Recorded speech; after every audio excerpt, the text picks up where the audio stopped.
de fin pour Cré Pharma, une opération conjointe des services douaniers de lutte contre la vente illicite des produits pharmaceutiques. L'opération, qui est à sa 8e édition, regroupe 23 pays d'Afrique de l'Ouest et du centre à Bamako. L'initiative a permis de saisir en 10 jours 382 produits. Pour plus de détails, suivez le reportage signé Modibo Mariko. CRI Pharma, ou la croisade conjointe des pays d'Afrique de l'Ouest et du Centre contre le trafic illégal des médicaments et autres produits pharmaceutiques. L'opération physique, c'est-à-dire celle regroupant les pays en un seul endroit, a commencé il y a seulement 10 jours. Et en un tel espace de temps, le bilan est jugé plus que satisfaisant. Nous avons pu réaliser 399 saisies. Les résultats à cette étape de cette année sont meilleurs que ceux de l'année dernière. Mais nous avons également la satisfaction de voir qu'il y a une très bonne contribution de la bande malienne qui accueille l'unité de coordination opérationnelle.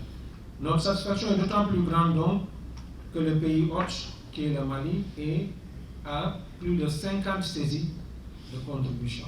C'est donc le bilan à mi-parcours d'une opération qui vise à renforcer les capacités des administrations douanières des 23 pays en matière de lutte contre la criminalité dite pharmaceutique.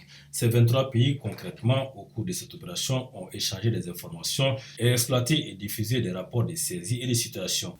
10 jours durant, vous avez facilité la coordination nationale, régionale et internationale de l'opération, sensibilisé les correspondants nationaux des pays participants et assurer le bon déroulement des activités de lutte contre la fraude.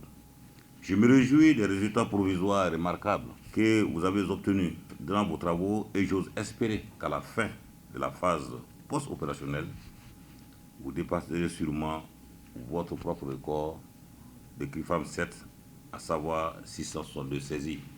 Cette opération est initiée par l'Organisation mondiale des douanes et se poursuivra encore 10 jours de façon virtuelle. Mais en attendant, les participants ont fait des recommandations allant dans le bon fonctionnement des opérations futures.